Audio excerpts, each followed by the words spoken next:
So we always talk about kitchen table issues. Mm-hmm. We're sitting at your kitchen table right now. Is this where you sit and look at your bills and assess what the next weeks and months look like? Yes, ma'am. And what is it like to sit in front of your bills right now at this kitchen table?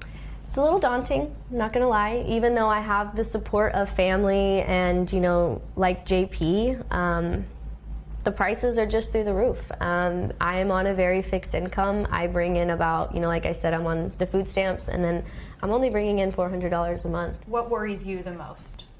Not being able to afford groceries, not being able to give my daughter, 3 meals a day. Luckily with JP, they do provide breakfast and lunch for my daughter, which takes off a huge load off of my shoulders. It is so good to be with you. I'm Ariel Reshef. Affordability isn't an abstract concept or political fodder or a Democratic hoax, as Donald Trump has contended for so many single moms that I spoke to in Austin, Texas. These women are current and past participants of the Jeremiah program. It's a nonpartisan nonprofit that helps single moms with housing and childcare while they pursue their professional degrees. And for them, the current economy has them essentially rethinking everything about their already tight budgets. The mom that I just talked to, August, who you just heard from, told me about the increase in her gas prices. So $35 for her could mean the difference between filling up or getting her daughter socks. Another mom, Andromeda, showed us how she bends the nozzle of the gas pump once she's done filling it up so that she can get every single last drop out of that hose.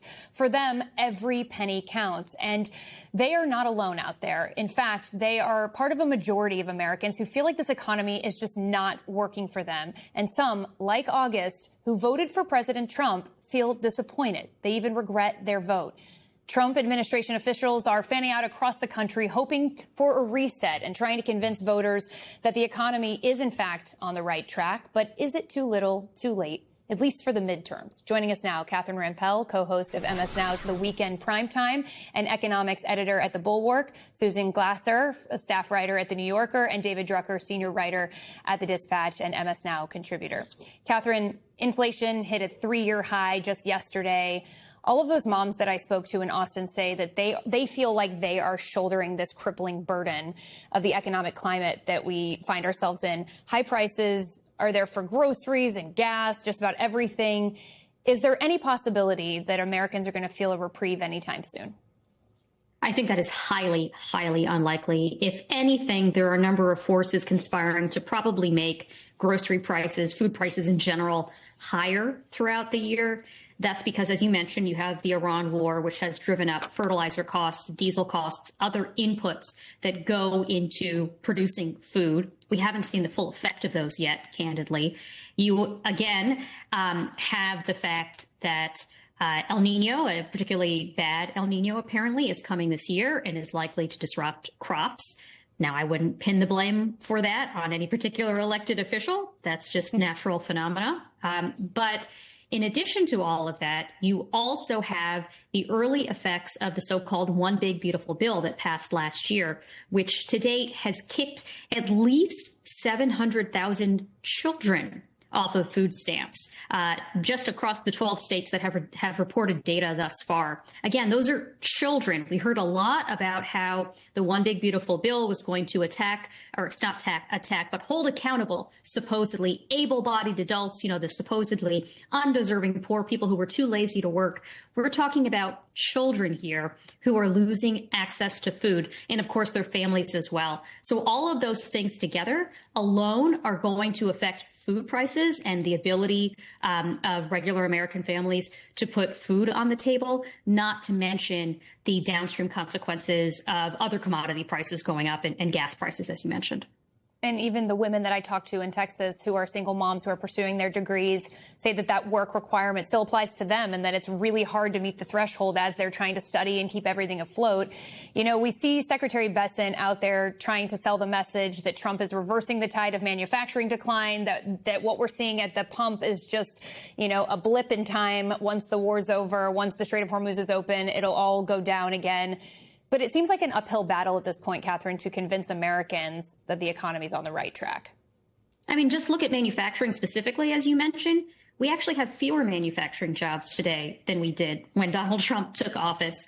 And that's partly because of his own actions. He has tariffed the inputs that U.S. manufacturers need to manufacture their own products: steel, aluminum, lumber, machinery, chemical, industrial inputs, all sorts of other things that, again, make it harder for American companies to actually build, produce, manufacture, and sell products here. So you have many of them going under, either going under or laying off workers or pausing production. So that alone, again, is quite problematic. It's very difficult for this president to deliver on many of the promises that he made when running for office, given that his economic agenda undercuts pretty much all of them. David, to put a little bit of a finer point on all of this, Politico released new polling that shows that Trump's economic message just isn't cutting through. 34% of Americans hold Donald Trump personally and fully responsible for the current economy. Only 17% hold Joe Biden fully responsible. 53% of voters think that the cost of living is the worst that they've ever remembered. That's pretty staggering. What can be done to turn that sentiment around, or has the train already left the station? Is it too late? Well, I mean, look, these things, will ebb and flow. But I think for the time being, the train has left the station. Part of the problem that the president has, and therefore his party, because we're talking about midterm elections, is that, put aside for a minute that they're not happy with his handling of the economy. They don't think he's focusing enough on it. Right. And you can't blame them because the president, has his gaze in so many directions, whether it's the White House ballroom or now this anti-weaponization slush fund. There are foreign policy issues he's focused on. There's the reflecting pool on the mall that he's enamored with, right? And, voters notice when politicians aren't paying close enough attention to their priority. And this has been something that's dogged the president going back to last October, when more voters were still giving him time to bring down prices because he had taken office less than a year before that, right? And I think what's happening now, number one, is that a lot of patience has run out. I think the other thing we should add here is that there are a lot of voters like the ones you interviewed down in Austin, Texas, but there are also lots of voters who, by all accounts, are doing pretty well, right? Earning six-figure incomes. They don't have the same pressures from day to day to put food on the table the way the moms that you spoke to do. And yet they feel stretched. And this is important politically. They feel like they're making enough money that they shouldn't have to feel stretched and wonder how far their dollar is going to go. And that means that there's an even greater pool of voters who are unhappy with the president and his leadership on the economy and are poised to take it out on his party in midterm elections than just those sorts of voters you spoke to, which means there's a big breadth of the country that we might say, you seem like you're doing okay. They don't feel like they're doing okay. And they're looking for somebody to blame. And as we've learned in many elections now, it is all about how you feel or how voters feel out there. Sometimes the empirical data, even if it is in the favor of the administration, it just matters how Americans feel about these things. Susan, to David's point about the vanity projects from President Trump, you have, 28% of Americans. That's it. That's the amount of people that like the idea of the ballroom. You have the president now urging the Treasury Department to put his face on a $250 bill for the 250th anniversary of the U.S. 21%, that's it, like the Arc de Trump. 12% want his signature on money. These are things the president seems to be focusing on, and we've had reporting. Our Jake Traylor was reporting yesterday that Susie Wiles, the chief of staff, has been telling staffers that Trump is going to just be Trump. Let him say what he wants, but we need to stay on message. How does that work politically, and why can't Trump stick to the script on the economy? Yeah, I think to me, that's one of the greatest warning lights actually about this moment politically in the country is that Donald Trump is in effect detaching from public opinion. Right. So what are the constraints left on Trump? To a certain extent, public opinion was one of the only ones, or in his first term, that incentive that he had to win re-election. Now, not only is he term limited for not running himself, but he himself is not on the ballot this fall, doesn't seem to care that much about the fortunes of Republican candidates for Senate and House, and in fact remains very focused, as we saw earlier this week, on defeating his opponents within the Republican Party. So, he's even more focused than ever on what a small and shrinking core of MAGA loyalists think about him maintaining their loyalty. And he's detaching, in effect, from the rest of the country. He's saying, you know, you and what army are going to, you know, stop me? And in fact, the reason he's pursuing these projects is because the Republican-controlled Senate and the Republican-controlled House have refused to stop him, although they do have the powers available to them. You know, it's exhausting, right, going through that news cycle again and again and again. Now's the moment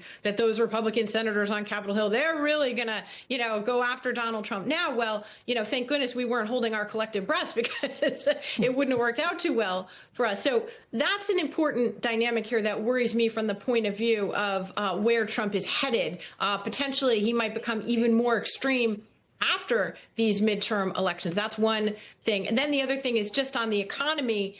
It's not just about the vibe. That's the thing. Donald Trump made a very concrete promise. He said, your prices are going to go down on day one. Everyone in America, no matter whether they are super pinched, like the women who spoke, I thought very, you know, eloquently in your focus group to that, or people who have more disposable income, everybody in America knows the prices are not just higher, but significantly higher for the basic goods of everyday life. And they also know that Donald Trump is responsible for it. I've seen many analyses that suggest, I'm not an expert, Catherine is, that had Donald Trump literally done nothing as an economic policy, that would have worked out better both for him politically and for the United States of America. So, David, to Susan's earlier point, you wrote that the base actually adores the president still. His MAGA base is out there strong. They're voting. But a recent poll from CBS News shows that 54% of white voters without a college degree disapproved of the president's performance. His support seems to be eroding. You mentioned in your writing that MAGA voters are turning out in the primaries where Trump has his thumb on the scale, essentially, for MAGA candidates. But what does that signal when it comes to the general election? Well, look, there's a dichotomy there, right? Because in closed Republican primaries, Trump's strong relationship with committed Republican voters is delivering for him. And we saw that in the defeat of Senator Bill Cassidy, Senator John Cornyn, although there was a little bit more going on with John Cornyn, Congressman Thomas Massie. So there's plenty of evidence to show that President Trump, still has a lot of juice with Republican voters. At the same time, what the polling and the performance has also shown us is that those Republicans we sometimes, refer to as sort of normal, traditional Republicans, sort of Republicans that think of themselves as Republicans first and supporters of the president second, right? Not MAGA aligned, but Republican aligned.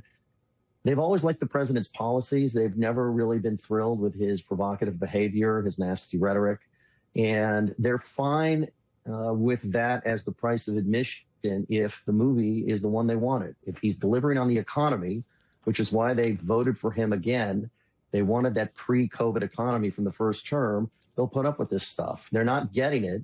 And so we're seeing the outer bands of his 2024 coalition fray. And that includes softer Republicans who are not as close to him as those voters that have been showing up in primaries religiously.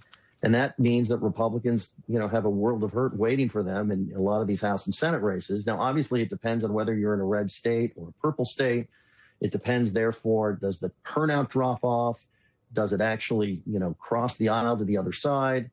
And how does this play out now? Because we now effectively have a larger Republican majority in the House of Representatives because of mid-decade gerrymandering than we do in actuality right now, where it's just a couple of seats. And so there's still some unknowns there. But we know that the president is just not as strong across the board, and that includes in his own party as he was a year ago.